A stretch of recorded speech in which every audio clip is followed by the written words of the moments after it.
Yeah.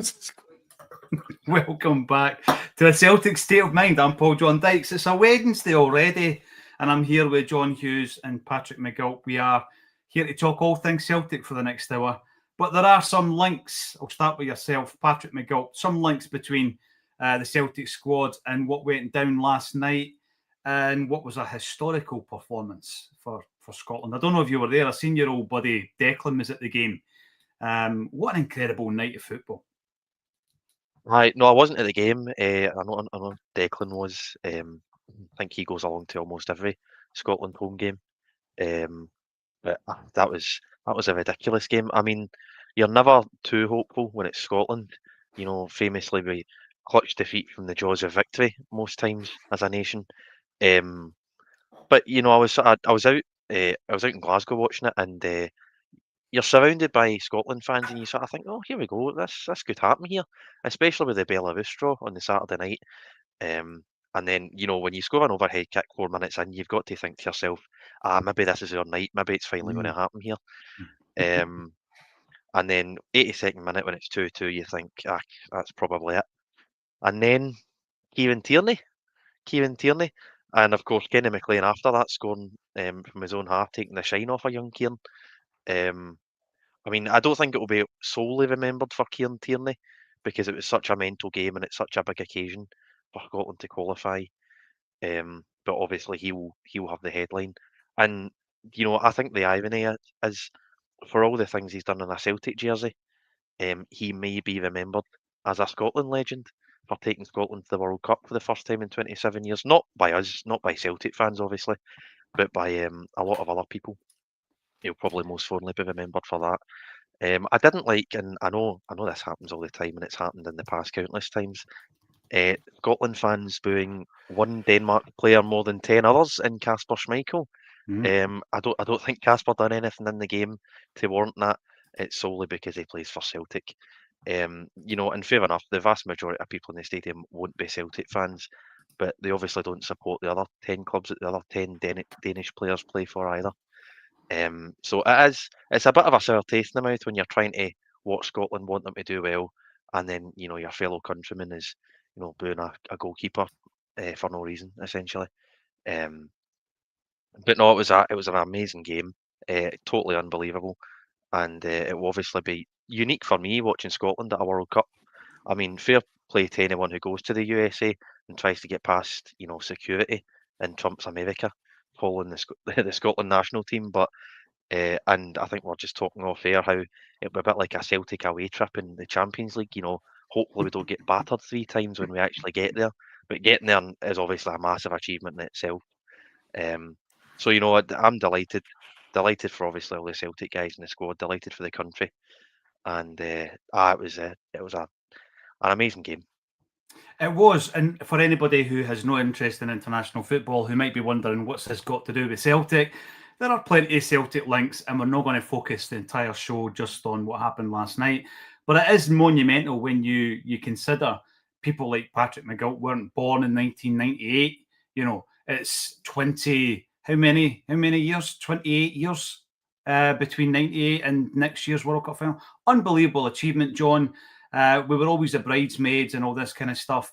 And I was listening to, like a lot of people, I think, who love football and don't maybe love modern football so much. I was watching that game last night and I just thought, old school football, all the drama, all the joy. And Stevie Clark talking afterwards about having this plan 6 years ago to get a lot of guys with a lot of caps, John, so that it had almost like a club mentality. And I think that's what he's got. Well, it seems to have worked out for him, doesn't it? I mean, that's what a game. That was mad. I mean, I don't follow Scotland as a general rule. I have no issue with, you know, anyone that does. I mean, I think it's fantastic. Just, I mean, I've lived in Ireland now for nearly 30 years. So, you know, I don't really follow international football. Again, I was a glory hunter the last couple of days. I was watching Ireland at the death, watching Scotland at the death, celebrating as if I'd been along to every game. You know, absolutely pure glory hunter. I mean, naturally, Parrott's a player, but I mean, he's no Kenny McLean. You know, so it's been a very interesting few days. And someone sent me a GIF. I don't know if this is appropriate or not. Almost certainly not. Just saying Scotland fans are currently going through more Tennants than Fred and Rose West. So sorry about that. For anyone that's offended. No, it was sensational, and if you're my age, we've seen this kind of thing enough that as soon as it went 2-2, you're like, well, that's done. I mean, I was just about to turn it over because I didn't want to see the end of it, and I didn't think for a second we'd come back from that. And for Kieran Tierney to score, I mean, not being bitterly Celtic here, but to take the glory away from Shankland was quite nice. But at least that's not really narrow-minded. Anyway, no, it was fantastic, great game, and McTominay, what a goal that is, And I was talking to Chris earlier, and he was saying, what's the chances Dermot Desmond sanctions the signing of McTominay? And I say he wouldn't even sanction the signing of MCT. He'd go back and offer them M, and they'd think, do they want to sign the head of MI5? It's just it's a shame we can't get around the place. But I mean, I didn't know anything about it. Just individual stories, right? I mean, we've spoke about it before, but in relation to a football story, Scott McTominay's story has got to be up there with the very, very best. I mean, his renaissance at Napoli and how much they love him. What a story that is. It's just absolutely fantastic. And he hasn't done it just by being a character or, by being a bit edgy or someone the fans love for, a different reason. He's done it by being a sensational player. Yeah. And I just absolutely love that as a football story. I think it's absolutely fantastic. And then you've got Andy Robertson last night in his interview talking about Diogo Jota. That was hell of an emotional thing. You've got Kieran Tierney trying to be humble. Was not trying to be. He is a humble guy anyway. But after, that glorious strike, and Kenny McLean at the end just for laughs. That was almost comedy. That was so good. In retrospect now, at the time, it was just like the talk about the pressure being lifted, but it was just, what a game. I mean, you don't see stuff like I've never seen that from Scotland. I mean, I don't think there's ever been a game like that from Scotland. I mean, Scottish, people that do follow Scotland year in, year out might be able to tell me different, but I think if there was a game like that, I might have heard of it. I just to have those 3 goals, 3 worldies and a tap-in, a game where, victory is the only outcome that you're really looking for because the chances are we'd lose a playoff. It's and then, a penalty that wasn't a penalty and a sending off that wasn't a sending off. The referee was an absolute nightmare. So, I don't know. I mean, I don't know what the rules are around penalties nowadays, but, does the player not have to be in the box? But the guy fouling you? Surely, because, I mean, if I did a slide tackle and my head was still in the box as my feet were taking you out 3 yards from the box, is that a penalty? John, it's madness. It's absolutely puzzling. When you watch that last night, it's absolutely puzzling. But you've nailed all the big high points. You've nailed the high points. There's someone in here asking if McTominay's goal's the best of all time in terms of a Scotland goal. Now, listen, I've got to give Jim Orr a big shout out because Jim Orr watches Scotland and he travels to watch Scotland and he goes to all the rubbish games, John. Like you say, we're just glory hunters, guys like us. we come at the tail end. We come for the encore. But McLaughlin P says, best Scotland goal you've ever seen, McTominay. It's up there. I said that this morning. It must be up there, but there's others. Joe Jordan's against Czechoslovakia, says Culchi. Was that the one that got us into the World Cup 74? Let me know if I'm right or wrong with that. Dalglish versus Spain, unbelievable goal. I remember him being asked to describe that goal and he couldn't remember. He just said, I can't remember. These things just happen. And then after the event, when somebody says, what were you thinking when you scored that goal? He said, I wasn't. It was just instinct. He'd done the John McGinn bum. In fact, it's a Kenny Dalglish derriere.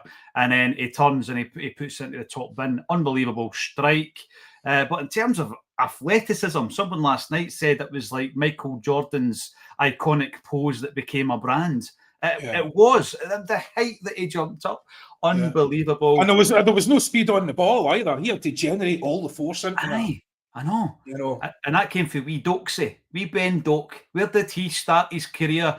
The captain. Where did the captain start his career? The manager, Stevie Clark, his uncle played with Celtic. Honestly, the Celtic links continue. But a big shout out to Kieran Tierney. Mr. Whip comes in to say, why were the Scotland fans booing? I wonder. Let us know in the comment section. Why were Scotland fans booing a Celtic player? Has that ever happened in the past? Perhaps back in your old man's day, John, Celtic players were routinely booed playing for Scotland, weren't they? Well, I mean, it's a whole different era, and I don't really want to ruin anyone's day by going back into that. But my old man, you know, he would. If he could be injured, he would be. You know, he hated Scotland. Well, he wasn't. He didn't hate Scotland. Didn't hate playing for his country, but he couldn't abide the people who. Because back then they were openly sectarian. I mean, they weren't trying to hide it. You know, and that wasn't the fans. That was the officials, the people in charge of Scotland, people in charge of selection. I mean, my old man 8 caps, and if you look back at the Lions, he is one of the most capped people in that team. Yeah, it's unbelievable. You know what I mean? He has more caps than guys who you'd think, oh, he's got your 50 or 60. But you know, it was just a completely different era. There's no point in harshing anyone's vibe this morning. It was very, very different. I like to think it was very different anyway. But you're always going to get something that's inbred, and I think inbred is the appropriate word here. Something that inbred that is going to remain, you know, as part of the culture for a while. It's going to be difficult to get rid of. It's difficult in any walk of life, in any part of society. So there's always going to be people who have their issues, but we can't let them, you know, dominate the conversation. We can't let them, you know, undermine what it is for so many other people. Because there's idiots in every walk of life. There's certainly idiots in every football stadium. So, you know, I'm quite happy that, you know, things are better than they were before. I mean, majority, for instance, let's be honest, the majority of Rangers fans don't support Scotland. No. Scotland is primarily supported by everyone who's not Rangers and Celtic. I mean, there's a lot of Celtic fans who do support them, but there are still plenty who don't. It's all the teams outside of Glasgow, basically, that seem to support Scotland on the most part. I know that's a sweeping statement, but it does seem to be the ones who are most dedicated. Although we've just spoken about 2 Celtic fans who were on Acsom who have never miss a game. So, you know... Well, Declan would go to the opening of a fridge, though, John. I mean, he's everywhere getting photographed. Yeah. So I know Declan's. I mean, I don't know how he finds the time. He's always at stuff, isn't he? I mean, he's always at. You know, it's amazing. You know, you heard there was an event on in Glasgow, and you're just waiting for Declan's photograph to pop up. You know. So, but it's the whole thing is just fantastic for everyone that follows Scotland. I wish Ireland's victory was to get through rather than to get into a playoff. I think it's still, given how poor Ireland were at the start of that campaign, it's amazing that they're in a playoff. Mm-hmm. So let's have that right. And what about Big Scalacci? Oh, John. By the way. That player. Do you know who he plays for, by the way? And on talking about football stories, John, you mentioned McTominay earlier. And by the way, my last point on McTominay is that he was on that infamous list of players that we were interested in signing that was discarded in the bin, shipped out by a cleaner, and then shared widely on social media and WhatsApp. Scott McTominay was on that list as a young Man United player and a prospect. Imagine we had signed him, John. The other thing Michael Ross brings up is this is going to be a thing. This is going to continue, isn't it? For Scotland to do that last night without a single Stockport County player was incredible. That is going to stick. So yes, there was a guy mentioned that on TV, Paul John. Was it Ray Bradford? Or whoever it was. The comedian, he mentioned it. Yeah, and he was giving it large to do that. That was his exact line. That's a cracker. That is now a meme. That's a meme. So if we're going to thank Jamie O'Hara for anything, it'll be for that. Donny Tiny Hands. Acsom should have done a Scotland Watch on. I wish I had now, Donny, but you know this. I ended up, even though it was a wee bit later, watching it with a wee fella. I had a feeling last night we could be making history. I says, we're going to have to watch this, wee man, you know, because he has got no concept, a bit like Patrick McGill, of what the World Cup finals are. As a Scotland fan. There's plenty more to talk about, guys. The club sneaked out a wee cheeky statement last night, Patrick. Don't know if you noticed this. Don't know if the timing was just coincidental. But basically, I'm looking through that statement this morning. I'm going to share a few of the quotes with you. They're publicly slating the Green Brigade. I think they're trying to end the Green Brigade, quite frankly, looking at the wording. Not even just the wording, but the fact that we're talking, we know what happened. Everybody's seen the footage that was released in relation to the game at Falkirk. But when I read this statement, what I find bizarre, lads, is that Celtic says, following the assault, right? I'm going to stop right there because I thought an assault could be called as such when it was deemed to be an assault in the criminal court of law, Patrick. But already they've been hung, drawn and quartered by the club here, following the assault of a steward and 2 police officers. They are judge and jury. That's in the opening gambit of that statement last night. What did you make of it, Patrick? I mean, I think you're right. I think they're certainly going for the Green Brigade. I don't think they'll ever get rid of them. I think that's not possible. You know, these are guys who are extremely dedicated in following Celtic, watching their team, and obviously showing the political side of being a Celtic fan, and you know the sort of common beliefs that certainly most Celtic fans would hold, and promoting that, and obviously criticising the running of the club, which they've been doing this season when it's required. So I don't think you can stop them. But I think they're certainly trying their best, and it does look as if they're going to attempt to ban them for much longer than the 3 home games and the 3 away games. Interesting that they've included. I don't think that was in the original statement, was it? The 2 police officers, that's been added No. in. I thought it was just a steward. You're right in what you're saying. It was an alleged assault in the last statement. It's now an assault. They're punishing. I mean, I think when they banned them 2 years ago for a few months, it was 250 odd people. I think they've done the same again. They're banning 250 odd people for the actions of one guy. Now, fair enough. I'm not going to. I don't know if the incident happened. I didn't see it. I'm assuming there was probably something happened, and then by all accounts, a good few guys jumped in and tried to save their mate.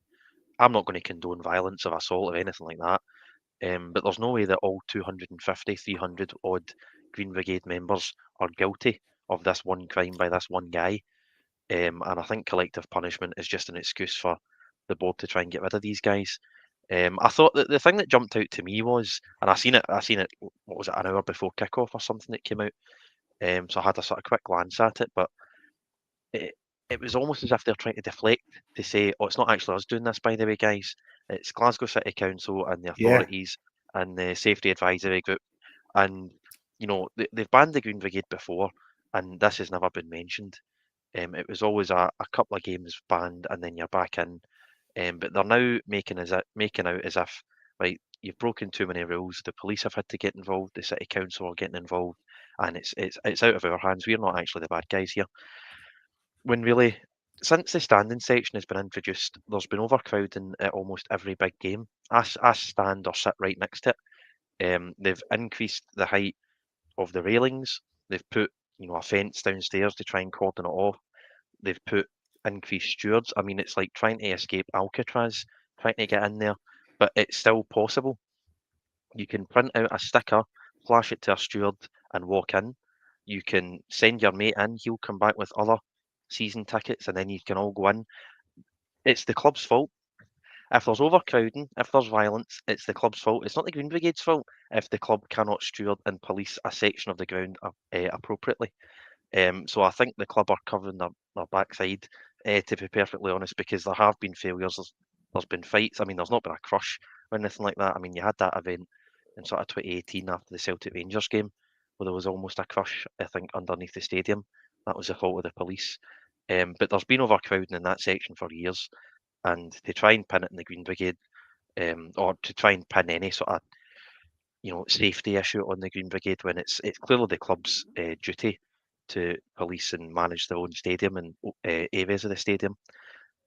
So, I mean, if that section gets closed, it's down to the club, as far as I'm concerned. And the statement tries to pin safety issues on a group of 200, 300 people, and tries to deflect blame away from the guys who are really in charge, which, I mean, we're used to from this board. I think in that context, Friday will be quite interesting. I don't know if there's any sort of organised plan by the collective or any other group, or there's maybe increased attention on the AGM because of what's been happening. I think the AGM is Friday at 10:30. So hopefully something comes out of that, because it's about the only chance that you have to hold these guys to account face to face once a year. But in terms of the statement, I mean, again, I don't think anyone actually put their name to it, did they? It's just a sort of generic club statement. Again, everything that's happened this season, yet to hear from the CEO. Absolutely incredible. Good luck to Wilfred Nancy, who by all accounts is going to be the new manager and head of communication, because our football manager is the only guy we ever hear from, unless Dermot Desmond has one too many glasses of wine in Barbados and decides he's a wee bit miffed at Brendan Rodgers. It's an absolute shambles compared to how other clubs are run. Compared to, say, Midtjylland, a quarter of our revenue, a fifth of our revenue, and they're going and trouncing us 3-1.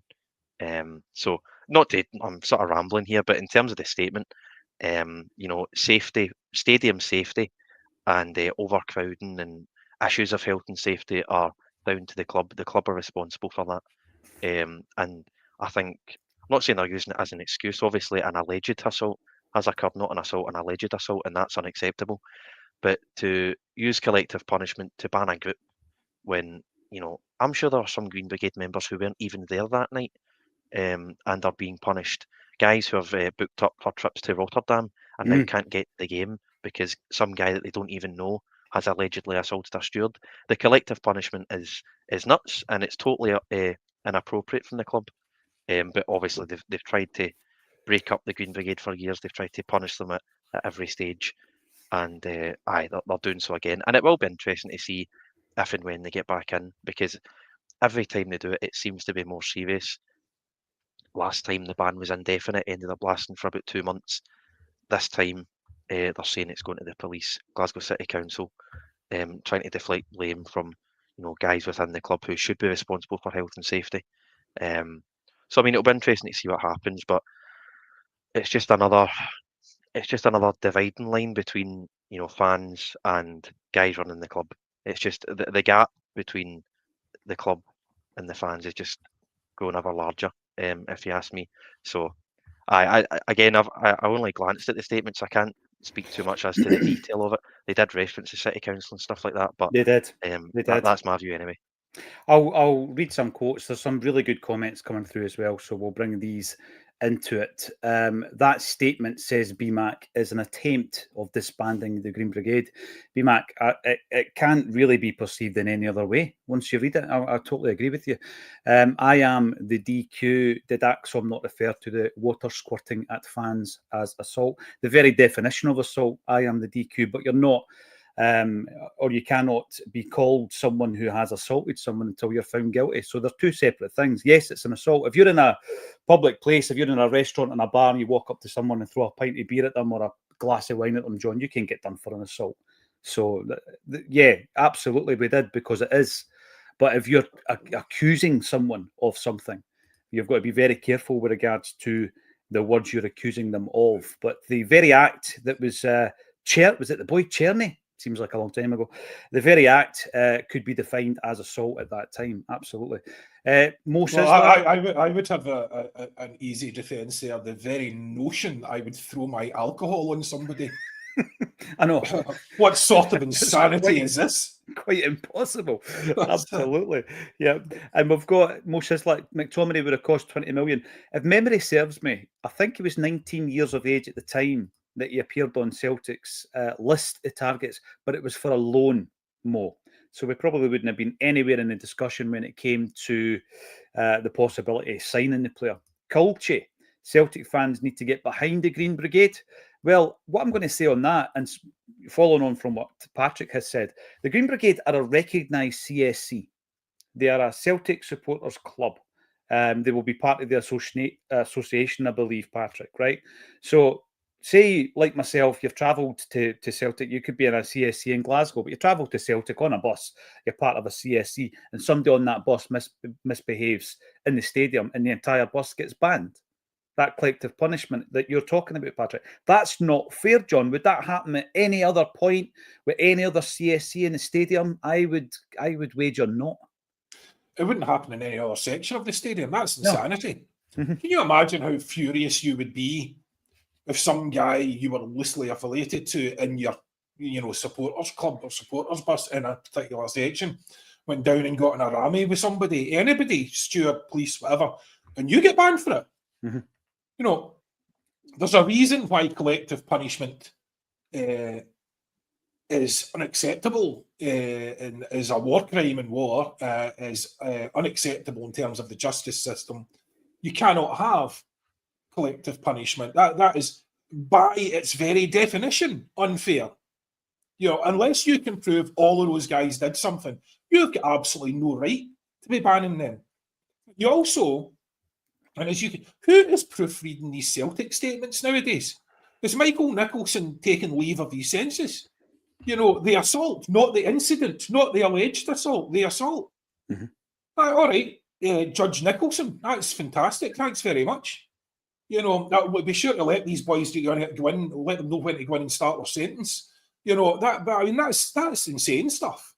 And to punish hundreds of guys for something that someone allegedly did, it's beyond the pale. It's absolutely unacceptable.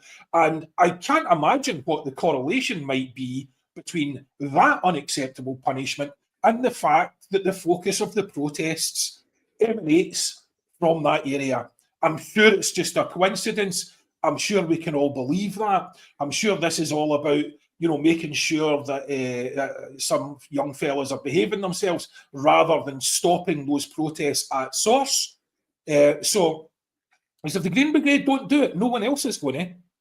You ask me who knows how to get banners into the ground, that sort of stuff. So it is just pure nonsense to suggest that this is not correlated to the protests. And that another incredibly aggressive statement. We're brilliant at aggressive statements when it comes to our own managers, when it comes to our own fans. We can't say a word about any failures of the board, but we can be wildly aggressive in insulting, dedicated fan group and a manager who had brought us a lot of previous wins. And, just as Patrick said, the disconnect between where the board are, psychologically speaking, and where everyone else is, it's difficult to get your head around how big that disconnect is. They're not even on the same planet.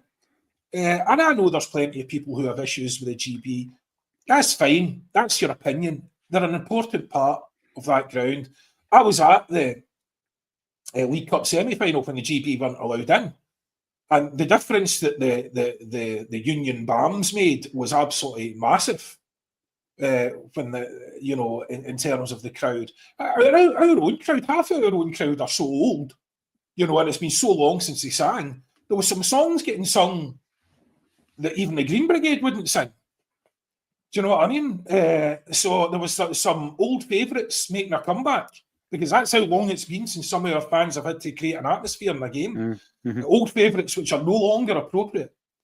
To go in without the Green Brigade in this season, and this is the thing as well, we are an absolute mess. And you're talking about a toxic atmosphere, and yet you're walking up to the fire of that toxic atmosphere with a can full of diesel and throwing it on there. Well, diesel doesn't burn that well. Let's just call it kerosene. Throwing it on there. And, you're just creating an absolute inferno from a fire. And you're doing it quite deliberately because you will not brook being protested. You will not brook any counter argument to the narrative that you're trying to put out there.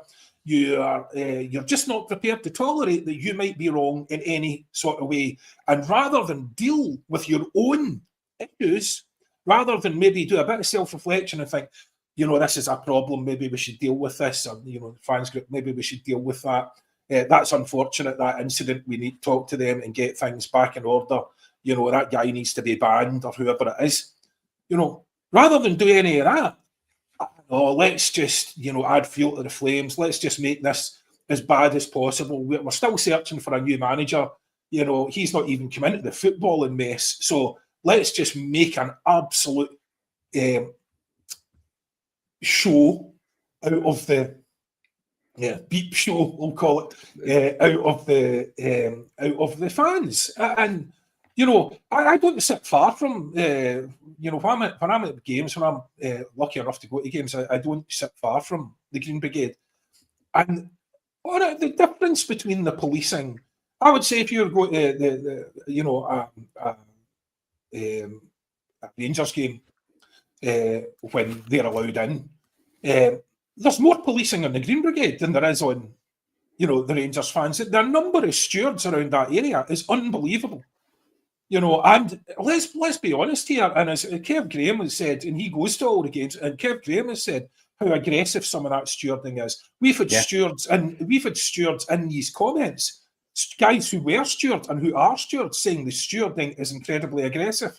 And you think some, drunk teenager or anyone else, in that position is not going to react when being confronted in an aggressive manner. A lot of the time, maybe they won't, but sometimes they're going to.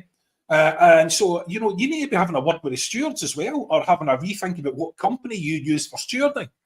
There's any number of things you could do that don't absolutely ruin the atmosphere on the ground for your own support. And the Green Brigade have to cough up to their own actions. If there's issues there, if there's been security issues and all before, they need to deal with that. That's fine. But I think we can all deal with adults. As adults, but the idea that you can just punish everybody for one guy's mistake is just so out of order, utterly out of order. Yeah, it is, John, and it's on the back of the long-awaited and much delayed Fairhurst inquiry, isn't it, with regards to the Kettling of fans clearly targeted for being Celtic fans of a certain ilk going to a game. So it's difficult to look at it any other way. One point that I would pull from the statement is any suggestion that this matter is motivated by the club's reaction to wider fan protests is completely misleading and disingenuous. So, and probably whilst writing it, he's giving it one of them. Right. I'm bringing in Wovle or Woovel. Welcome to the show. Acsom discrimination. We don't like discrimination. Woovie.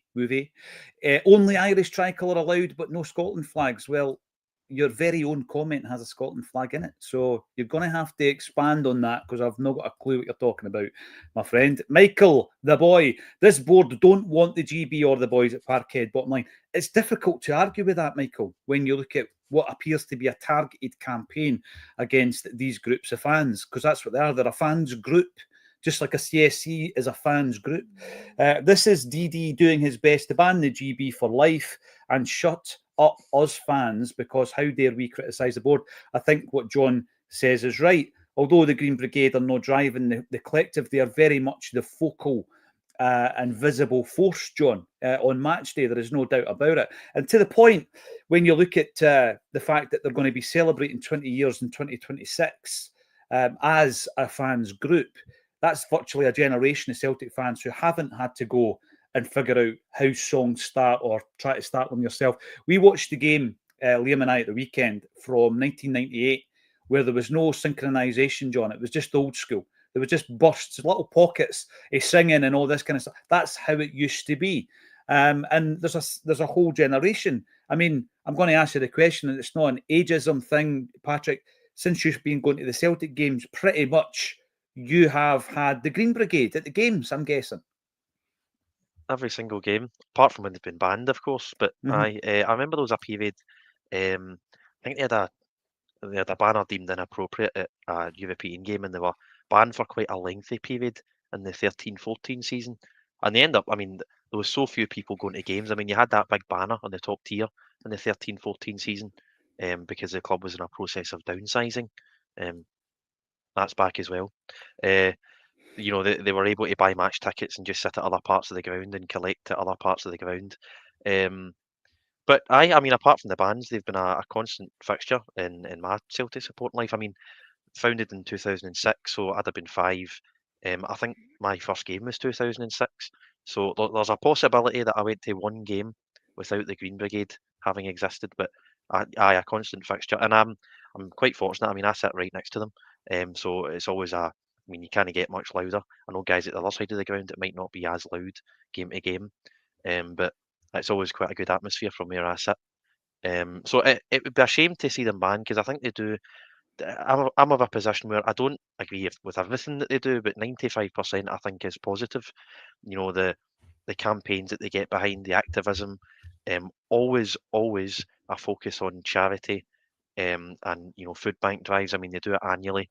I think they raise tens of thousands of pounds and fill truck upon truck of donations. And they've been quite clear, I think, in recent weeks, especially that any sort of boycott that is part of the collective is, you know, the foundation are exempt from that because of the work the foundation do, opening the doors on Christmas Day. I mean, the money the foundation raises. So, you know, everything they do, 95% of what they do is positive and I can support. But I think there's been, actually, I think since Michael Nicholson has came to the club, I think there's been an increased scrutiny on them. And you know, I think it's so easy to draw the comparison. You know, collective punishment for the actions of one man, when the group that you're punishing is extra critical of you. I mean, I think it's quite an easy link to draw, and you know, maybe it's not intentional, but even unconscious bias. Michael Nicholson's been a bit more aggressive in his ban with the Green Brigade because of the criticism. But I think, you know, obviously members of the board, members, employees within the club, senior employees, have probably always been quite keen to get rid of what they see as an annoyance. When I would say the majority of Celtic fans probably quite enjoy the Green Brigade being there and creating an atmosphere. And they are certainly using it as an excuse. So it'll be interesting to see what happens. Obviously, I think the majority of Celtic supporters still support the collective, are still for change, and probably see this as, you know, the actions of one man were obviously quite inappropriate if indeed it did happen. But the collective punishment of over, you know, 200, 300 people is totally unacceptable. But I think it's what they've been wanting for several years. It will be interesting if indeed, because there's no guarantee of this particular case goes to court and they're found, that those involved are found not guilty. That creates a whole different issue for those at the club that are going studs up on this situation. Those at the club, indeed, who are very well versed in law. So it's an interesting approach for them to take. Jungle Lion, always a pleasure to see you. Scotland trying to outdo Ireland last night. I said this morning, because Jim Orr has a great discussion in relation to old school football, John, versus modern football, and how, you know, so much of that is kind of been lost. And nostalgia is a big thing in football because we're always looking back to the good old days. And last night in the game that I watched where Ireland scored, and I think it was the 96th, 97th minute, brilliant assist by Liam Scales. It just reminded you why you fell in love with football in the first place. You know, it was proper old school. And I was saying yesterday or the day before that I think Scales is an old school player. You imagine him in the 80s playing in a central defensive partnership with him and Mick McCarthy, with cuts on their knees and muck on their shins and all this kind of stuff, John. He'd be a Celtic hero. But I don't know why. We seem to just analyse him, overanalyse him to the point where we think he's a bit rubbish. I don't. Scalacci all the way for me. Yeah, no, he's definitely not. But he does suffer from that same thing. I mean, I don't know how many times, you know, you have to hear the criticism when he's had a great game. So what happens is, if he has a bad game, then it's just like he's the worst in the world. If he's a great game, he played well, but he's not the answer. Right? If he's not the answer at this point, I think we're asking the wrong question. because he's certainly the answer for us. He's been one of our better players all year. He's been a stalwart when other things were going wrong. He's asked to involve himself a huge amount in the game, especially under Brendan Rodgers. And as I said it before, when Scales was in danger of his leg dropping off because he had that many passes to make during the game. So, but then you see him utilised like that twice, right? And vital positions. And what does he come up? Talking about the World Cup, and that's why I don't like the Scaldini, but I do like the Scalacci. Toto, I remember that World Cup. What a player he was, and I think he was a player for that World Cup only, wasn't he? I don't think he had a massive career outside of that. I might be completely wrong there, but as I remember it, he was brilliant for that World Cup, and then you didn't see that much of him. But anyway, Scales is a talented boy. If he had a bit more pace, I think he would be, absolutely, top percentile. He is, capable of excellent defending. And again, you're talking about us defending with an incredibly high line, right? So you're always exposed on the counter. So I don't understand why we can't give credit where it's due for some guys, because once people have formed an opinion, they seem incapable of ever changing that opinion about a player. And as I commented the other day on X, it was just, if you want to be guaranteed abusive responses, give a definitive opinion on a player or a manager or anything. And it wouldn't matter if that player had just keepy-uppy the length of the pitch and volleyed it into the back of the net, not his own net, I might add, and done that 3 times with a couple of spins and a couple of Maradonas, kicking it straight up in there and trapping it immediately in the middle. Wouldn't matter. You could say, what a player, and within seconds, someone will be in there going, oh, you muppet, you don't know what you're talking about. It's incredible how, when it comes to subjective opinions, people are so absolutely certain that their opinion is right and should never be changed. It's breathtaking. But anyway, the point is, Scales deserves respect. He demonstrated again why he did. He was playing in a sort of wing-back role for them and played particularly well. He could solve a lot of issues for us, especially if we did ever sign Nancy and it has to move to a back 3. He could certainly be part of a back 3. I think there's so much utilisation there. I think we need to just give the boy some respect. I'm not saying he's the best player in the world. I'm just saying he doesn't deserve the "and however" part after his name every time you mention whether he had a good game or not. And I don't know the situation with Nancy, but that was a bit of a worry, wasn't it, when as Paddy Sinnott had posted this morning, is it Celtic 67? Is it Hale 67 Paddy writes for? Yeah. And he was basically, they had contacted the Columbus Crew, and the Columbus Crew have not been contacted in an official capacity. Now, we know the way things can work in football, but at this stage, you would have thought the reason why that's relevant is because there's obviously going to be compensation to be negotiated. And you're not going to negotiate that compensation in 5 minutes. No. Right? So you would think if it was even a possibility that they'd be negotiating compensation at this point. So I don't know. I was listening to Alan this morning on Huddle Board, and he was basically saying he thinks it's still on because Nancy's agents would be out loudly complaining about it if it wasn't. But why is no one talking to Columbus Crew about the compensation then? So, I mean, I don't know what to believe with this, but yeah. And again, giving an opinion on Nancy or otherwise is one of these things that gets you. Most of us are speaking from an opinion of having done some research, some basic research, and with other people who've also done some basic research but have taken something else from it. and you're having these vociferous arguments about a guy who might not be the manager, and who we genuinely don't know whether he can succeed or not. But again, if you convince yourself that he will, that that you're not backing down. If you convince yourself that he won't, you're not backing down. It's bizarre. No, you're right. So fixed in one camp or the other, John. But you make a good point about Paddy Sinnott, who has written a very interesting article. Go and check it out. And this is all around a stalling. I was picked up for using the word stall. Well, he's not here yet, so the deal has stalled.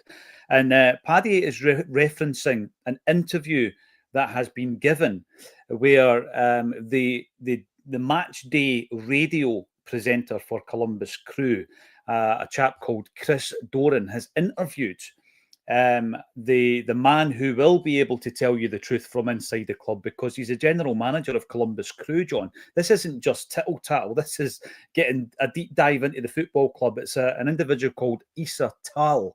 And he has basically said, and this is a quote, as of noon today, this is a quote from Doran, no football club had asked permission to speak with the head coach, Nancy, per his contract, according to the general manager, Issa Tal.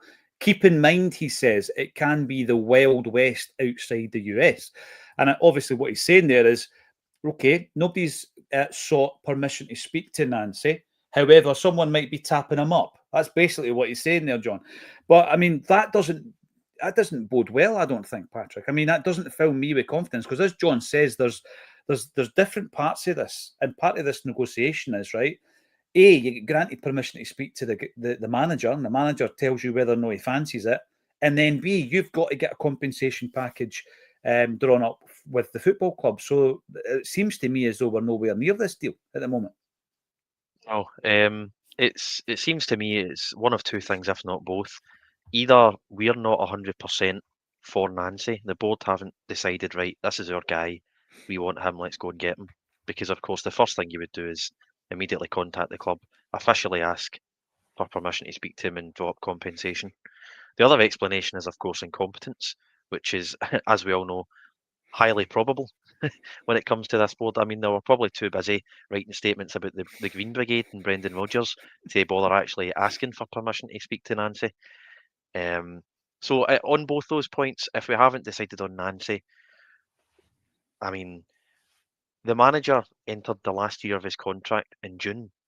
There's been speculation about him leaving all season. He left on October 27th.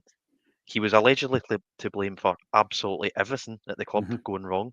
No one else took any responsibility. How many days has it been since the 27th? 23 days or something. I'd like to think a professional football team, probably 24/7 would cast their eye over what managers they think would be good to replace their current manager, particularly when the manager enters the last year of his contract, and then again, particularly when the manager resigns. So we should have had at least one eye on potential managers since June. So, after all this time to be not sure on a guy when it's such a critical appointment, it's such a critical part of the season, I think is quite unacceptable. Incompetence is obviously always unacceptable, and I wouldn't put it past them. I mean, there's no way of proving it is incompetence, but certainly this season we've seen enough of that to believe it's a high possibility. Obviously, the statement came out on Monday that O'Neill and Maloney will continue for a period. He done an interview. It speaks to me that he's obviously going to be in charge for St Mirren. He's likely to be in charge in Rotterdam. Beyond that, I think we're playing at Easter Road after that on the 30th. We then have, I think, a midweek home game. I want to say Dundee or Falkirk on, I think it's Dundee, December the 3rd. I'd certainly expect him to be in charge for probably at least the next 2 or 3 games, which shows we're absolutely nowhere near appointing a manager. I naively assumed, because Dermot was raging, that he would get someone over the line quickly and give him loads of money to spend. And with the AGM, you had the sort of 2-week international break, a chance for a new manager to come in and see their players train for a couple of days, meet the fans at the AGM this Friday. Naively assumed that they had all their ducks in a row and they'd have a guy in for that, but no, they're sort of back to their usual ways of taking their time. I mean, if they focused as much on finding and appointing a new manager as they did warring with their own supporters and former manager, would have had a guy in on the 1st of November. But, I've heard it described before that, part of the incompetence at the football club is, the board are too focused on inside the club, working inside the club, as opposed to working on the club, which I think is a fair enough. I think that's quite a gentle criticism to make.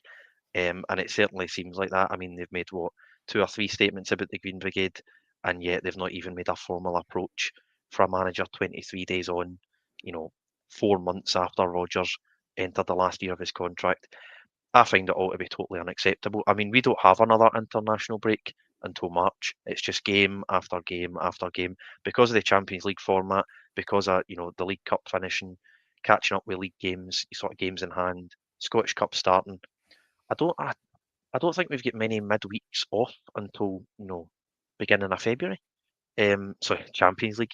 How naive of me. We're in the Europa League. How could I forget? Because of Europa League games, Thursday, Sunday, a grueling schedule. And, whoever comes in, whether it's Nancy, whether it's someone else, is going to be just, fired straight into that, straight into 7 behind, an uphill battle in the Europa League, a big cup final. If he's in for that, who knows?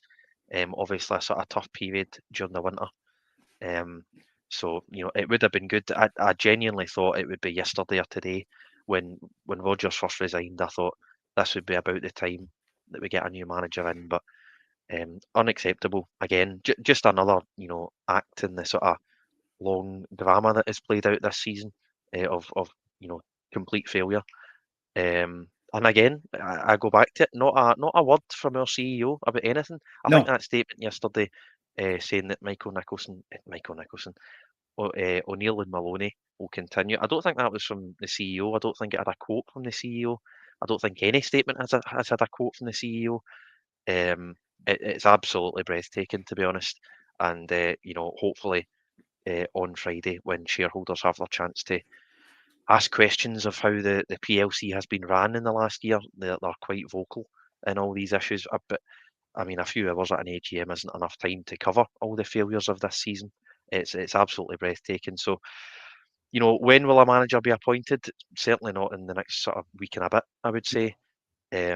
Who it's going to be. I mean, probably Nancy. It's quite far down the line with speculation, and by all accounts, he's very highly rated in America. But as me and John have sort of expressed over the last week or two, he's only got 4 years in management.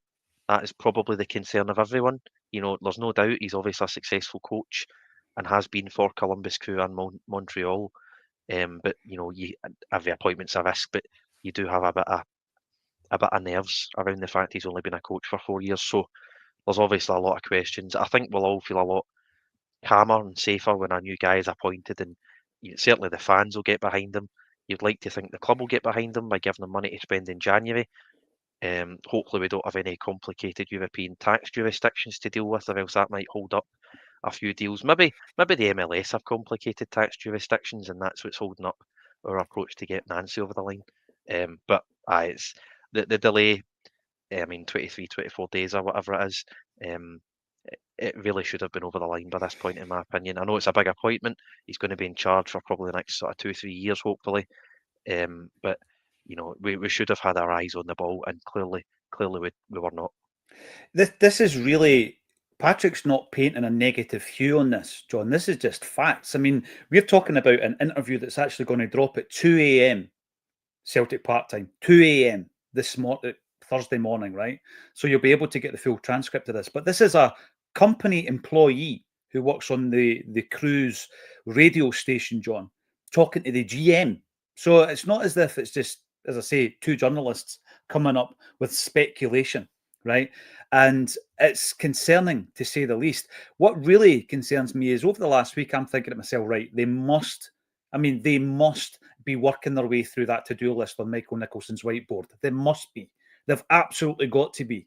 Yet it appears that they're not. And that this is a huge concern for me, John. We already know that we're no great at recruitment. We could have the best scouting and data team in the world, and then we're passing it to 2 guys. And who else would you rather have than a contracts guy and a numbers guy, right? That's what we were told at the meeting. Well, they don't seem capable of getting a deal done. And that's a huge concern at this stage. What is it we are great at? Just asking, Making for, money, you know, making for- money, John, making money. But where is that money made?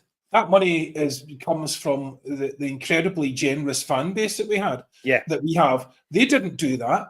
And as you pointed out, they didn't build the extra 10,000 seats in the stadium. They didn't do that. So all they're doing is sitting on their hands, raking in the money that the fans are throwing at them. And that's what they're good at. But that non-statement was was essentially about managing expectations, wasn't it? So the word out, and it was clear the word was out that Nancy was going to be announced on the Thursday tomorrow before the AGM. So they were trying to kill that because then people would be even more annoyed about the fact we didn't have a manager appointed. So the problem with it is, Patrick said he naively thought we'd have our ducks in a row. And that is the very issue. They have shown us now on multiple occasions, right? This is an amateurish clown show with people whose only concern is to defend their fiefdom at any cost. And they are not doing their jobs and don't seem able to do their jobs. And they have shown us, again, repeatedly now, they've lifted the veil so we can see the workings behind the scenes. And there are no workings behind the scenes. There is no master plan. There is no one sitting there coming up with a progressive vision that's kept in Dermot Desmond safe so that nobody knows about it except the executives and the board, and they all have to swear an oath of secrecy.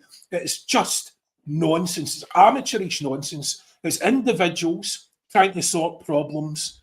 You know, Dermot Desmond trying to sort them through his phone book and his connections. The rest of them just making it up as they go along. There doesn't appear to be a cohesive strategy for anything except milking the fans for merch, right?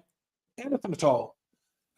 And, you know, if you look at, I mean, we've gone before, we've spoken before about how lucky they've been in certain aspects, appointing Ange after the Eddie Howe fiasco, Matt O'Reilly, you know, just being an unbelievable sort of 1 in a million find, the lunacy of the Saudis with Jota, you know, so stuff like that accounts for like your 100 million of business, accounts for the salvaging of seasons that shouldn't have been salvaged, and just incredibly lucky.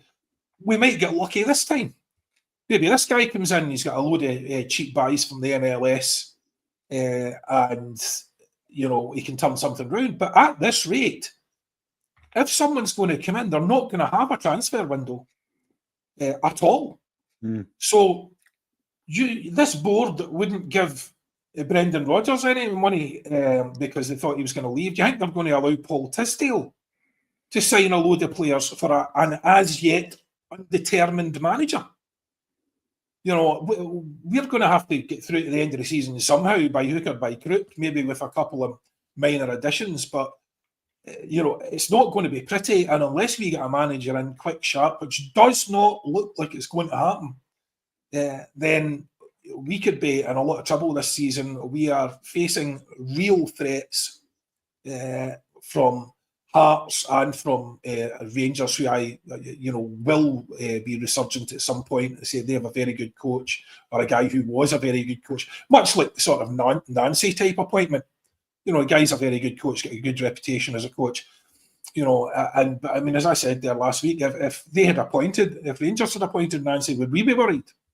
Would we be concerned? Would we be buckling at the knees in fear of this, footballing genius coming in? Maybe he will do really, really well for us.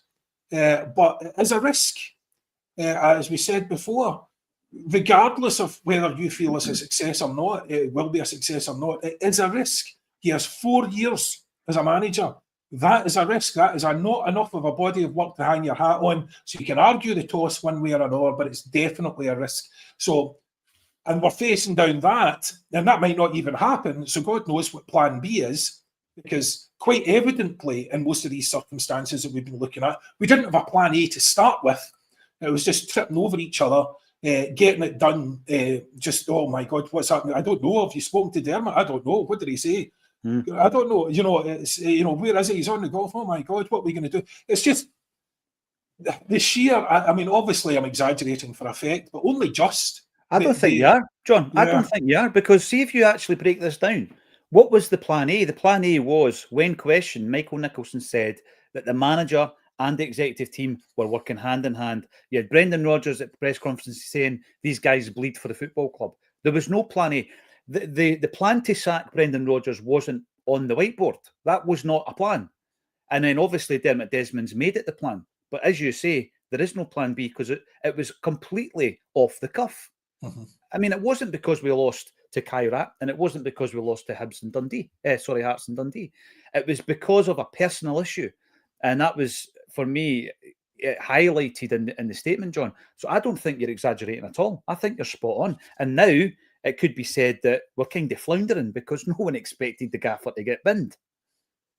So we're in a situation now that the club, Columbus Crew, two employees of that football club are saying that they've not been approached by anyone to speak to Nancy. So has Nancy been spoken to? If so, we're doing it by nefarious means. We're not doing it in the correct manner. Who else have we spoken to? So now it starts to become a concern, John. And like you say, Friday, the AGM comes round. What are they expecting? If they could have thrown out a good news story this week, they would have done so. Well, I mean, they're so clueless at the moment. Martin O'Neill doesn't know whether he's coming or going. I know. I mean, so the idea that there's a plan in place and there's something working through, because they would have said to Martin O'Neill, listen, we've got something on the boil here. We've got a couple of options. We're going to have someone in for them with any joy. We're going to have someone in for them. And that's when you'll be working to Martin. And Martin O'Neill was like, oh, I don't know. It's, we'll see, won't we? I hope I'm here. He's just having the time of his life in a wee world where he doesn't know whether he's going to be the coach from this game to the next. And that is going to wear thin very soon. So you look at the players were, as we said, it was widely described as shackles off, all the rest of it. So they had that novelty, but the novelty is going to wear off soon because they're playing for a management team who are going to have no impact on their future. They're playing for a management team who know they're only there temporarily, and can't have any say in what happens to them. So what about Maeda? Is he ever going to get his move that he was supposed to be getting at Christmas, for instance? Because there's no manager to say yea or nay. So is he going to suffer from our utter shambles again? And then we're going to expect him to pick up and be player of the season. And that's just one example. How many others are there? What about Yang now? He appears to be back in the good graces of the temporary management team. So what's happening with him? The amount of things that need a manager for this January window, in this shambles of a squad, in this injury hit shambles of a squad, in this injury hit completely unaligned shambles of a squad, it's just unbelievable. And we're going to, the way it looks is we're not going to have anyone in. So I don't know. Look, I hope I'm wrong. I very much hope I'm wrong. But as I said, this board have proven we cannot give them the benefit of the doubt by their own actions, by their own deeds, by their own statements. We know that there is no great organisation behind the scenes here that is just, they're like swans in the top of the water and paddling furiously underneath it. That's not happening. If anything, it's us that are doing all the furious paddling and them that are just gliding along serenely like they couldn't give a monkeys. No, that's the way it comes across. And then when January comes around, you've got to ask yourself, do you trust the club to bring in enough quality? Because we need a big hit rate in January, because for every good signing, there seems to be one that's not playing. For every Benjamin Negrin, and I'm sure you'll agree, he's been a good signing, you've got a Balakwisha. So these are the concerns that I've certainly got going into January and going into the AGM. Thanks every single one of you for getting involved. We started off on a high, then we started talking about the managerial situation at Celtic, and we're all depressed again. Thank you, every single one of you. It's been an absolute pleasure. We're 3,200 strong on this Wednesday afternoon. If you like what you see, give us a thumbs up on the video, subscribe to the channel, and join us again at 12:30 on a Celtic State of Mind.